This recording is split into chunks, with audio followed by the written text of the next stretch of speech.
Hello guys and welcome to my channel. If you are new to this channel, I do videos about diseases caused by microorganisms and microbiotics in general. Before I ride on, please do endeavor to hit the subscribe button and turn on your notifications so whenever I upload a video, you'll be the first to know about it.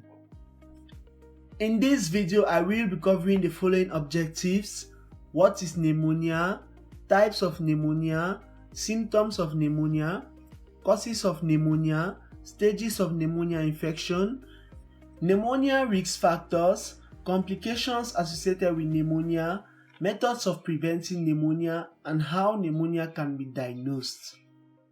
So, what is pneumonia? Pneumonia is an infection that inflames the air sacs in one or both lungs. The air sacs may be filled with fluid or pus, causing cough with phlegms, fever, chills, and difficulty in breathing.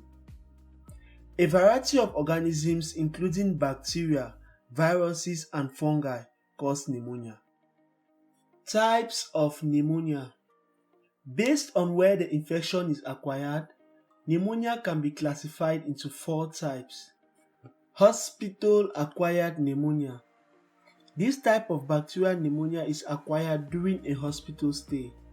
It can be more serious than other types as the bacteria involved may be more resistant to antibiotics. Secondly, we have the community-acquired pneumonia, which refers to pneumonia that is acquired outside of a medical or institutional setting. Aspiration pneumonia happens when you inhale bacteria into your lungs from food, drink, or saliva.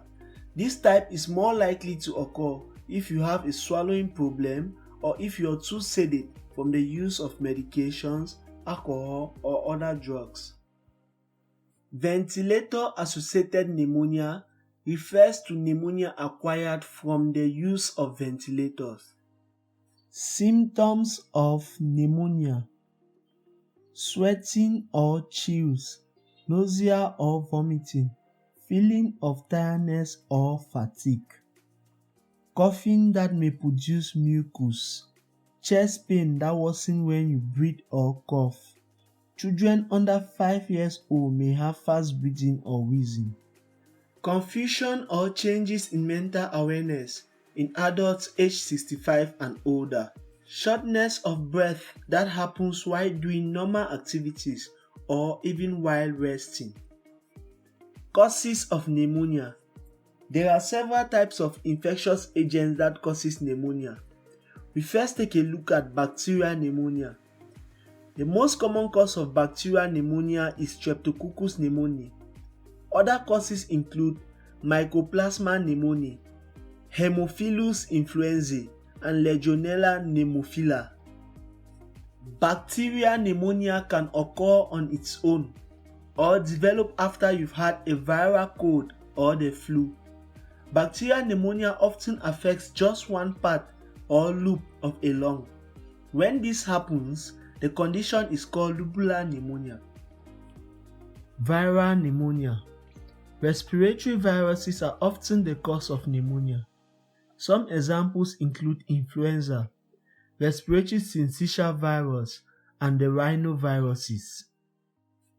The influenza virus is the most common cause of viral pneumonia in adults, while the respiratory syncytial virus is the most common cause of viral pneumonia in young children.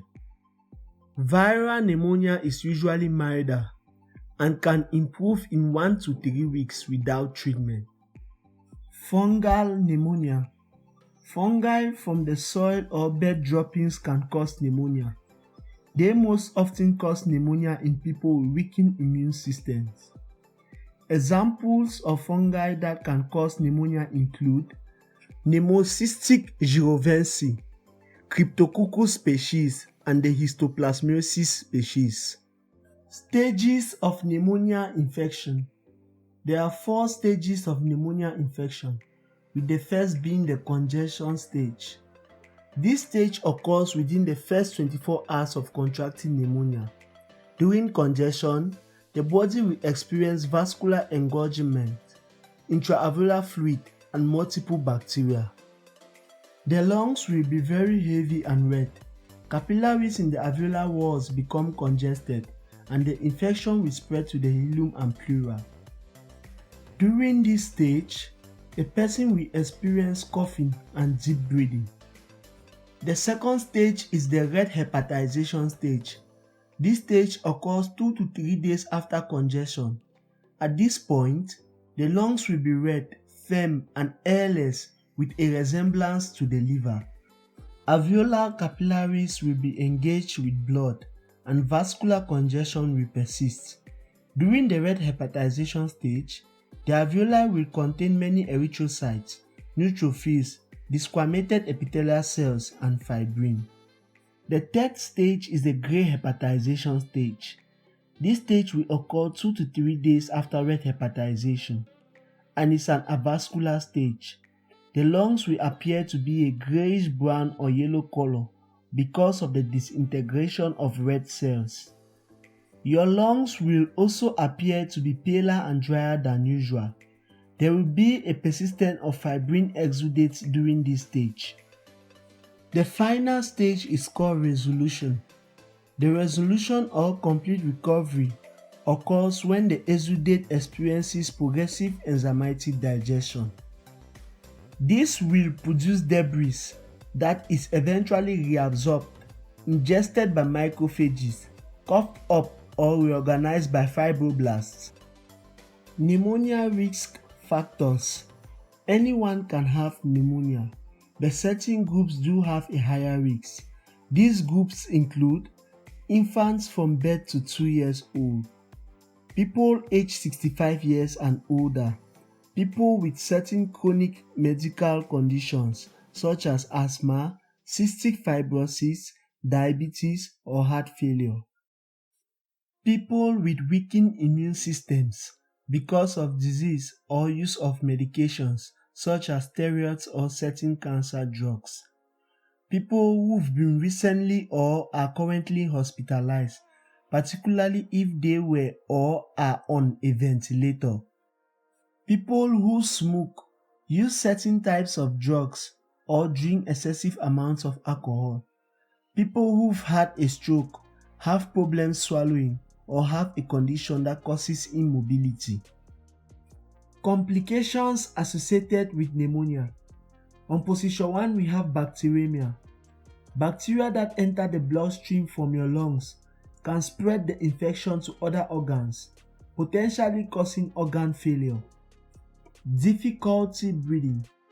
If your pneumonia is severe or you have chronic underlying lung diseases, you may have trouble breathing in enough oxygen. You may need to be hospitalized and use a ventilator while your lung heals. Lung abscess.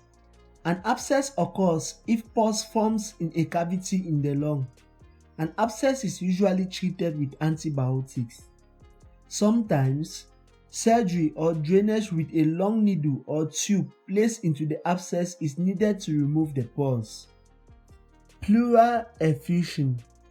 Pneumonia may cause fluid to build up in the thin space between layers of tissue that line the lungs and chest cavity.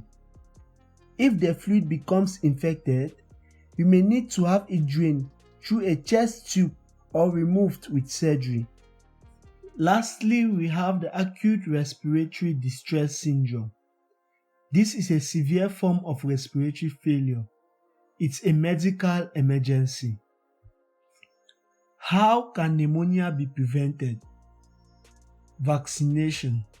The first line of defense against pneumonia is to get vaccinated. There are several vaccines that can help prevent pneumonia. Regularly wash your hands with soap and water. Cover your coughs and sneezes and promptly dispose used tissues. If you smoke, try to quit. Smoking makes you more susceptible to respiratory infections, especially pneumonia. Various tests can be used in the diagnosis of pneumonia, such as chest X-ray. An X-ray helps your doctor look for signs of inflammation in your chest. If inflammation is present, The X-ray can also inform your doctor about its location and extent. Blood culture. This test uses a blood sample to confirm an infection. Culturing can also help identify what may be causing your condition. Sputum culture. During a sputum culture, a sample of mucus is collected after you've coughed deeply. It's then sent to a lab to be analyzed to identify the cause of the infection. Pulse oximetry. A pulse oximetry measures the amount of oxygen in your blood. A sensor placed on one of your fingers can indicate whether your lungs are moving enough oxygen through your bloodstream. CT scan. CT scans provide a clearer and more detailed picture of your lungs. Fluid sample. If your doctor suspects there's fluid in the pleural space of your chest, they may take a fluid sample using a needle placed between your ribs. This test can help identify the cause of your infection. Bronchoscopy. A bronchoscopy looks into the airways in your lungs. It does this using a camera on the end of a flexible tube that's gently guided down your throat and into your lungs. We've come to the end of this video. Thanks for watching, and before you leave, please do endeavor to hit the subscribe button and turn on your notification so whenever I upload a video, you'll be the first to know about it.